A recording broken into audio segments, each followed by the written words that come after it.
kata, whenever we do gedan barai, when you see in its basic form, we have one or two things typically happening. One is that, like in Geksai kata, going back, I'm going back. In Seiyunchin, for example, from here, like this movement, I'm going forward. So the whole point of these movements is we're not blocking a kick. Why would I move on a diagonal to block a kick?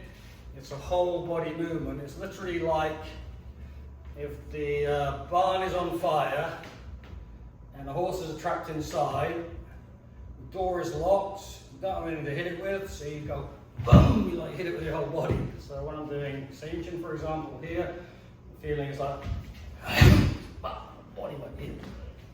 In Suparinpei, it's just kind of the same thing. When I'm in that position, I go through and it's like oh.